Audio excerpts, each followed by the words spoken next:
Hi, this is Jurgen Rasmussen. Welcome to the Provocative Hypnosis vlog. Today I want to talk a little bit about fibromyalgia and how one recent client completely resolved it. The particular insight that she had that resulted in a dramatic breakthrough. Now, fibromyalgia is essentially the word refers to chronic pain. These clients have often enormous pain that have lasted for a long time, but there's no medical pathology that you can connect the pain with. So sometimes they're told that the pain is all in your head, and that it's not real and that it's kind of imaginary. It's not. The pain is completely real. So pain is pain, right? Now, the thing about chronic pain, though, is that today we know that chronic pain is generated by the brain. It's neuroplastic, meaning generated by the brain. So most people think that if they have pain in a shoulder or the back or the knee, that necessarily means that something's wrong with that body part and that the pain comes from the body part. Now, there may be, tissue tears and inflammation and stuff going on that contributes to pain.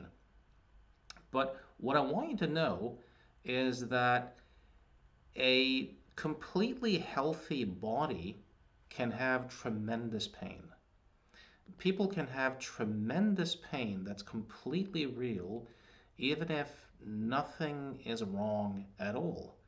And that is because it's actually the brain that generates chronic pain. A very good example to illustrate this is phantom limb pain. Some people have not had a leg for 20 years. They have a wooden leg, but they still have pain. If the pain was in the leg, so to speak, then the pain should have disappeared when the leg was gone, right? But it's the brain that generates it. So what the brain does then is that it interprets sensory data as if there's an inherent threat there. And that kind of loops, and we get very fear sensitive, and then we become very pain sensitive. So the brain is kind of hypersensitive. It can be very easy to get stuck in one of these loops. Now, to illustrate how the brain can generate pain, and both of these examples are acute pain examples. They're not chronic pain examples. So acute pain and chronic pain are very different. And they even look differently when brains are scanned. Both of these are from the British Medical Journal. They're from construction sites. And one is this case of a guy who jumps down from something and he lands on this really big nail. And the nail penetrates his work boot, right? And he looks down on this and he freaks, has enormous levels of pain, gets rushed to the hospital, gets sedated. He's on the operating table, and the surgeons are going to remove the working boot. And as they proceed to do this, the miracle is discovered, and that is that the nail has actually not penetrated any skin, bone, tissue, muscle whatsoever. It's gone straight between the big toe and the first toe, meaning that he's seen the nail gone through the boot. So the brain has perceived that as extremely threatening, and it's taken the sensations, whatever sensations were associated with a nail between two toes, perhaps warmth, friction, uh, pressure, and interpreted it as if it's a huge threat there. And the pain was completely real, right? But there was nothing wrong.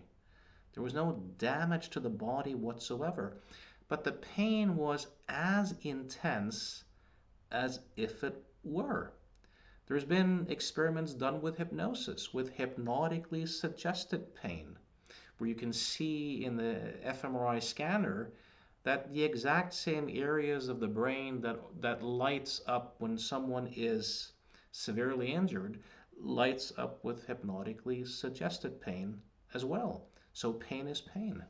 Now, here's another very interesting example, also from a construction site. So there's this guy who fires a nail gun and he sees the nail go into the target, and then he feels this recoil action that feels as if the end of the nail gun essentially hits him in the face, and he feels a little bit bruised for the next few days, just sore, perhaps the way you would feel if you received a punch, that wasn't that hard in training or something.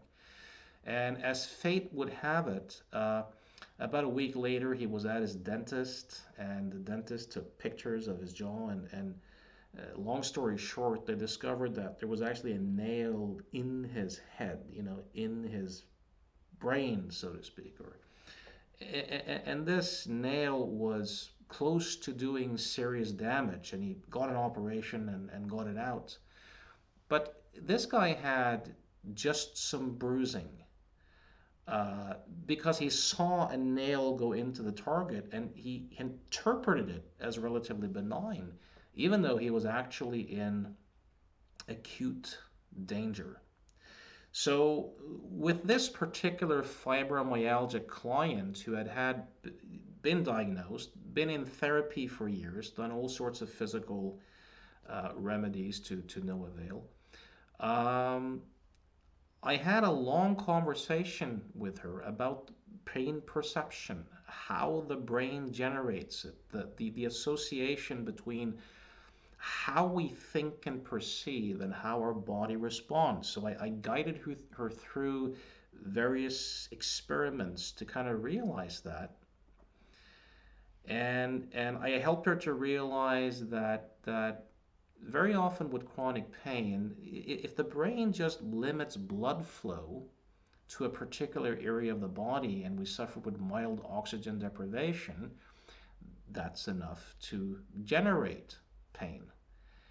And so she was able to see that, wait a minute, pain can be real even though nothing's wrong, and the brain can generate it. And that turned the alarm down, which was very important. And then I helped her see the connection between particular personality tendencies and her pain. John Sarno pointed this out very well in his work. But what she discovered as a people pleaser who didn't have the best boundaries was that she would very often try to avoid conflict and put other people's needs ahead of her own. And instead of feeling anger, she would feel pain to maintain relationships and to not rock the boat. And this is a very common phenomena. And when I described the particular personality tendencies that are often associated with pain, this is just one of them, by the way, it just hit her like a ton of bricks. Like she went, oh my God, that's me. That's what's going on. I can feel it to my core. So it wasn't just like an intellectual idea. It was an embodied insight where she got it. And most of her pain left that very day. And it's now been 2.5 months, and she has virtually no pain.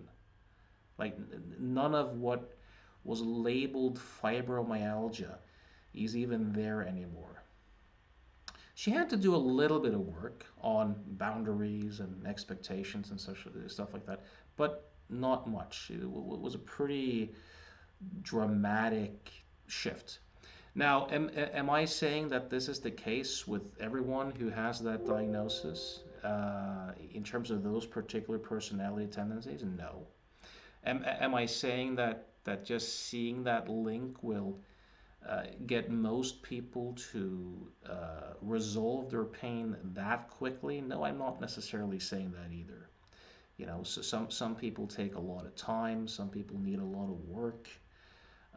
I do see people who change, in minor ways. Some people don't change at all. But I am truly impressed by the fact that quite a few people can change in those ways as rapidly, as dramatically, just by getting it. And the artistry lies in how do you help people to get it in an embodied way, where it's a felt, embodied insight for them.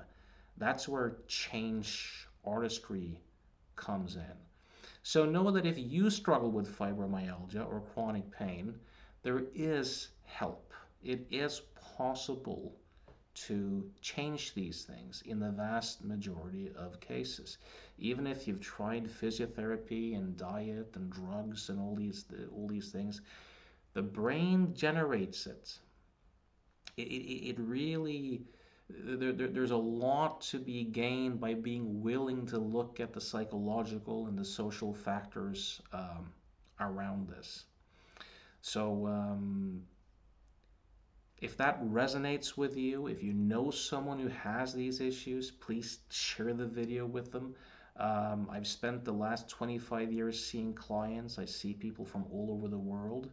So if the information resonates and you'd like to reach out to see if we could be a good fit in working together, you can reach me at provocativehypnosis.com. Also, if you're a professional and you're watching this in 2022, I'm doing a seminar November 26th and 27th, 2022. It's online, it's on Zoom. It's hosted by my good friend Howard Cooper. If you go to provocativehypnosis.com and you hit the seminar page, you'll see a link to the information about the seminar, videos, testimonials.